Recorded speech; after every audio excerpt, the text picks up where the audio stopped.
Hello, and welcome back to Financial Management. This is Lesson 4, Credit, Part 2, Credit Cards.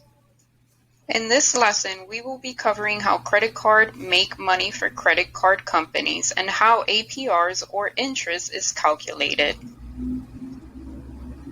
Credit cards are in essence a high-interest loan that you only have to apply for once when you apply for the credit card and can use at your discretion. You use it when you want and don't use it when you don't want to.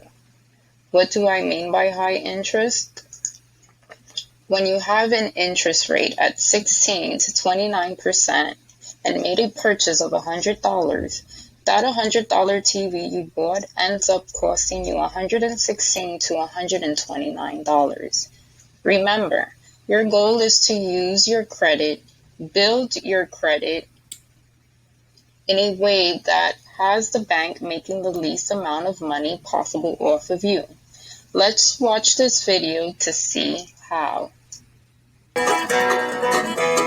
Everyone knows these plastic things called credit cards. They're fast, convenient, and they use percentages to make you feel good about giving money to credit card companies. Here's how they work. Everyone likes to buy stuff. Stuff costs money, but not everyone has all the money they need to buy all the stuff they want exactly when they want it. Credit card companies are lending you a certain amount of money to buy stuff now that you'll pay back later. That's called a line of credit, hence the word credit card. You agree that whatever you spend on that line of credit, you'll pay back in a certain amount of time, usually a month. At the end of the month, when it's time to pay up, credit card companies give you options to pay back what you owe to make things easy on you. You can pay it all back, or you can pay back a little. The catch is that the easier options actually make it harder to get rid of your debt. You actually end up paying more than you spent, way more. And that's exactly what credit card companies want. Consider this. Let's say you've got a line of credit for $3,500. Let's say you pay for stuff with your credit card all month. A little here, a little there, a movie, some clothes, a meal, another movie, a new smartphone with the big screen and a 5-megapixel camera and a thing and a blah, blah, blah. The more you buy, the more you are using your line of credit. And by the end of the month, this is what you owe. Now, you have a choice. One, you can pay the whole thing off. You do this, it costs a lot, it feels bad, but the credit card is reset and you are free to live it up again, no fees, no charges, next month. Basically, you paid exactly what you spent. 2, the other option is to pay a little bit. You're letting the credit card company know that, hey, I can't give you all the money I owe, but here's a part of it. This is the minimum you can pay, which feels great because you're not losing a big chunk of money, but it doesn't get rid of your debt completely. In fact, it's how credit card companies make their money. Here's where percentages come in. If you just pay the minimum, you still have an outstanding balance that you owe. This. Now, when the new month starts, and by the way, your credit line is not fully restored because you still owe money. Whatever your credit line is, minus your outstanding balance, that's how much money you can spend each month. Okay, back to our example. You've paid the minimum and it's a new month. A percentage of what you owe gets calculated. This is called interest, and it's simply a percentage of your outstanding balance. And at the end of this month, this interest gets added to what you owe. Now, you owe what you still owed last month, any new money that you spent, plus interest on all of that. And then again, you have the choice of how to pay it off. And for this illustration, we're going to assume that you max out your credit card every month. Let's say you pay the minimum again. A new month starts, you buy stuff, and at the end of the month, interest gets calculated again. And if you keep buying stuff and you keep paying the minimum, the interest will keep getting calculated and keep getting added, and all that extra money goes to the credit card companies. That's how they make their money. And that's how you can get stuck in a never-ending cycle of debt. But credit card companies aren't all bad. They are lending you the money. Even if you just pay off the minimum every month and never bought anything else, you'd pay a lot of interest, but you'd eventually pay off your debt. That's because the minimum payment is slightly more than the interest. But imagine you had a company that loaned you money, but where the interest was always more than your minimum payment. That's exactly what many companies that offer payday loans do. While credit card interest rates are like 11 or 24%, payday loans often have interest rates around 200 or 400%. With interest rates that high, debt can easily get out of control really fast.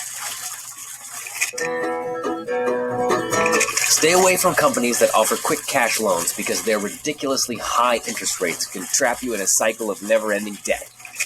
2. In the eyes of a credit card company, someone who pays off all their debt every month and never pays a late fee, that person is called a deadbeat, because the credit card companies are not making any money off of that person. When it comes to credit cards, you want to be a deadbeat. So, pay back everything you owe and pay it back on time.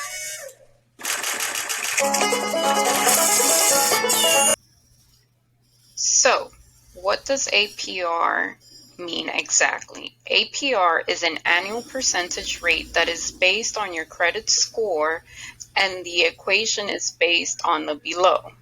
Average daily balance times the periodic rate times the number of days in the period equals your annual percentage rate. Let's watch this video which touched base in more depth what APR is. Hi YouTube, it's Janelle here. A lot of you have been asking me about APR.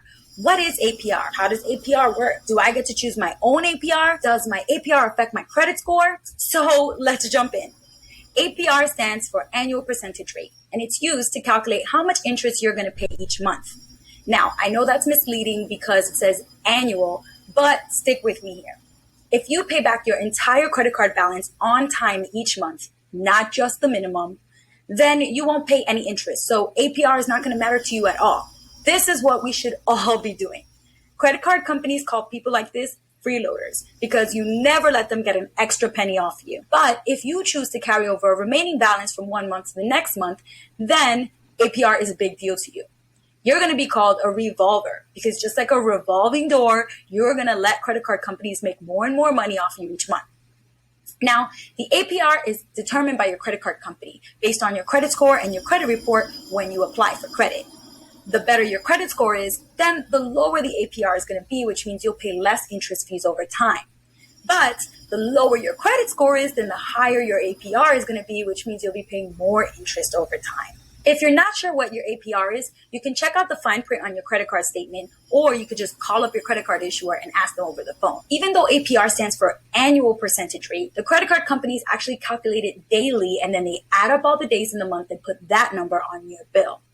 So for purchases that you made with your credit card in your billing period, the credit card company is basically going to see how much money you owed on average each day from the first day of the billing period to the statement closing date on the billing period. And then that's going to get multiplied by your daily APR, which is basically your APR divided by 365 days. Now that's going to tell them how much to charge you each day. So they would take that and multiply it by how many days are in the billing period. And that's the number that they charge you in monthly fees.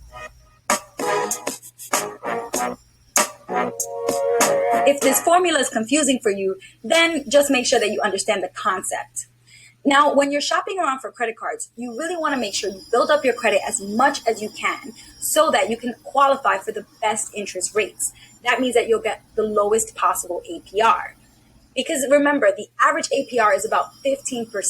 So if you can get an APR that's lower than that, it's pretty good. And if you get something that's higher than that, then it's not so good. Well, I hope this video helped you guys have a better understanding of what APR is and how it works. In this lesson, please return to the Google Classroom classwork page and submit the Lesson 4 Part 2 assessment, Credit Cards Google form.